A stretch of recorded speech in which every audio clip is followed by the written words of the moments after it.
With a recent post Megadeth put on their Instagram page asking fans to build their dream set list in their comments, it can only mean one thing, and that is Megadeth.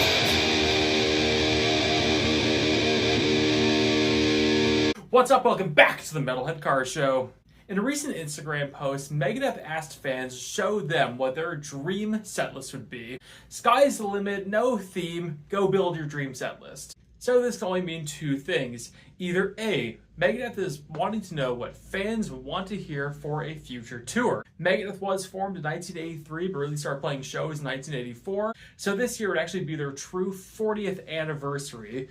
So what better time than now to actually go out and play the songs that the fans truly want to hear? Or they put a post on Instagram for engagement. Well, nonetheless, I'm known to love a good set list, so we're going to be doing that today. So this is my semi-realistic Megadeth wish list. No theme, just exactly what I would want to hear in a perfect world. I'm not going to go into full depths about every single song. There's going to be a lot of songs missing that I think a lot of fans would really want to hear, but again, this is my set list. If you don't agree, post your set list in the comments. I would absolutely love to hear it. And if you haven't got around to watching it, I actually ranked every single Megadeth album in a previous video. Go check it out if you haven't. But for now, let's get right into it. So starting off with the opening song, you want to open up with something strong. The fans are going to absolutely love and blow everyone away the moment they get on stage. And I think one of the strongest opening songs that Megadeth's ever had is Holy Wars. Here we go.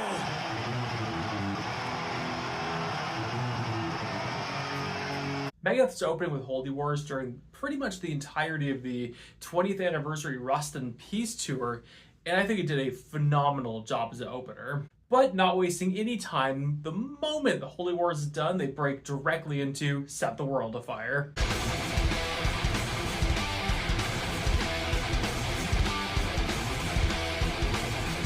Set the World Afire is a true rarity. Fans love hearing it, and I think it'd be a fantastic song just to break right into. After Set the World Afire, maybe acknowledge the crowd, say, hey, here's an old one, and break into Rattlehead. Here I come.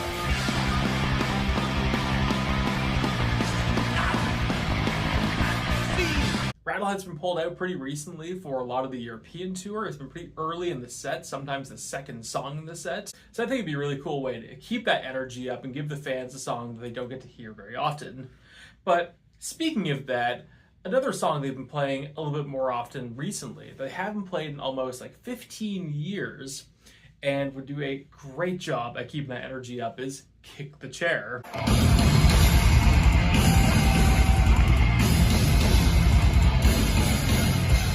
Megadeth pulled out Kick the Chair on this European tour they've been doing this summer. It's fantastic to hear it again. That hasn't been played since like 2009, I think. So seeing them do it's super cool. Seeing the professionally shot footage from Hellfest of the song is super cool. After that, going to a song Megadeth plays on and off, and that is The Conjuring.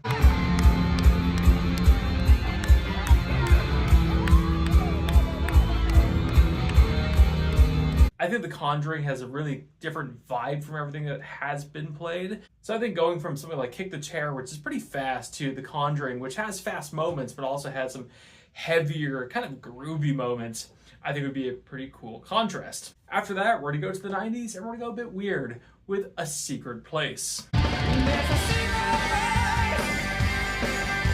I like to go. A Secret Place hasn't been played since probably the early 2000s, around Megadeth's retirement. I don't know if Mustaine could really belt this song out the same way he did back in the 90s, but since it's a bit easier to play on guitar, I think it would be a lot easier for him to sing it like he did than some of the other songs. I know I said I wasn't going to go into like full depth with everything, but apparently I am. After that, we're going to Chosen Ones. Chosen Ones hasn't been played since maybe the Peace Sells tour, like maybe even the Killing My Business tour, or that era. And it's short, it's fun, it has a wacky little bass solo in it. So to see it be pulled out again as a short little fun song in the set would be awesome. After that, one song that's never been played live, and that is Sudden Death. Now, Sudden Death was originally written for one of the last Guitar Hero games, and I think Megadeth's goal was just make the most difficult song they possibly could. Although I believe there's a more difficult song that was on Guitar Hero that's coming up pretty soon in the set list. But the song's heavy, the song's aggressive, it has a lot of guitar soloing in it. So to finally see this song be pulled out live after the album came out in like 2011 would be fantastic. After that, going to two Dystopia songs, and that is Conquer or Die, going directly into Lying in State.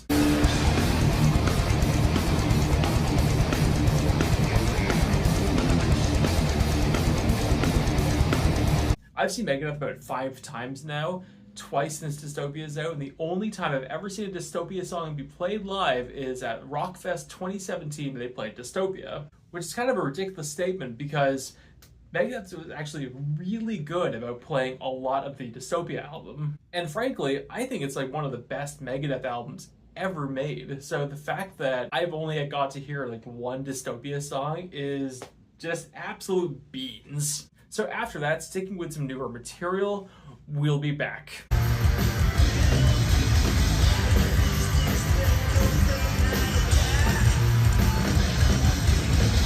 I think We'll Be Back's one of these songs that Megadeth could keep in every single set list for the rest of their career and it wouldn't affect the set list. Sort of in the same vein as like Manowar's Warriors of the World or AC/DC's For Those About to Rock, We Salute You. We'll Be Back. It may be a little bit cheesy, but I think it makes for a really good part of the show.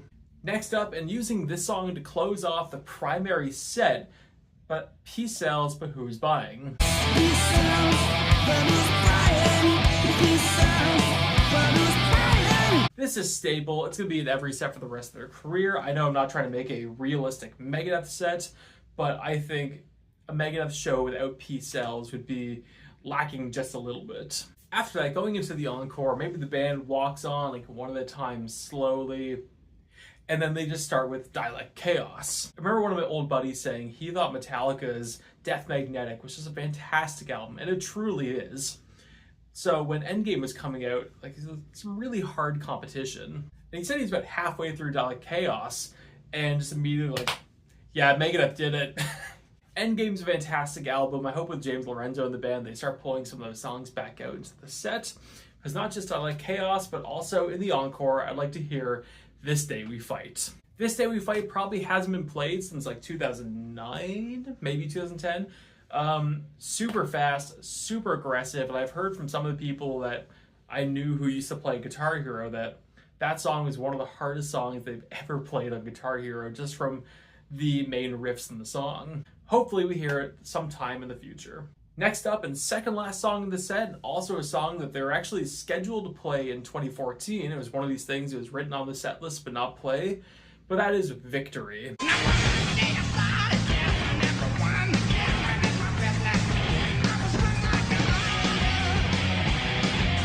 Victory is kind of a corny song. It has a lot of callbacks to songs and albums, and it has this really cool dueling guitar solo in it. But seeing Megadeth shake off the cobwebs from Victory, play it live for the first time in like 25 years or so, I think would be an absolute treat. And last song on the list, the song to close the show off with. We've already played Holy Wars, we've already played Peace Sells.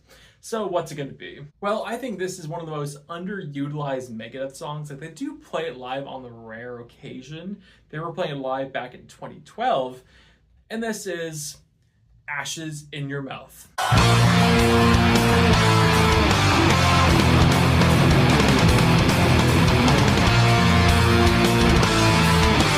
I think Ashes in Your Mouth has a lot of the same intensity as Holy Wars does, so I do think it would fit that spot really well. And despite I think Holy Wars is a way better intro than Ashes in Your Mouth, Ashes in Your Mouth has a way better ending than Holy Wars does for, well, closing a show off with. Holy Wars is a great closer, don't get me wrong, I'm saying Ashes in Your Mouth could do an amazing job. So anyway, that's it. That is my dream Megadeth set list. Do I think that post was anything more than an engagement post? Absolutely not. But do I think this is a really good idea? Yes. Now what I mean by that is I think doing these posts and reaching out to fans to see what fans want to hear is a good idea. Because it's obvious that fans are going to go off to Hangar 18, Peace Sells, Symphony of Destruction, Holy Wars. That we know. But as times change and as albums kind of come and go and old albums pop back up with newer fans, it's always good to see what they're saying. So if in case a lot of newer fans are saying, High Speed Dirt, for the love of God, play High Speed Dirt. Well, they're asking, well, you asked them, they're saying High Speed Dirt, maybe it's the time to pull it out. I believe it's just an engagement post, but I do think it's a very important thing for bands to do this. But as always, I want to know, what do you think? Do you think this is anything more than an engagement post, or do you think Megadeth's planning something special? Along with that, I want to know what your dream Megadeth set would be, and truthfully, if you don't want to put in an entire set list, just name a couple songs you would love to hear live. Thank you all so much for watching. Like, subscribe, enjoy the view scene. I tend to post on Tuesday, Thursday, and Sunday, and I'll see you later.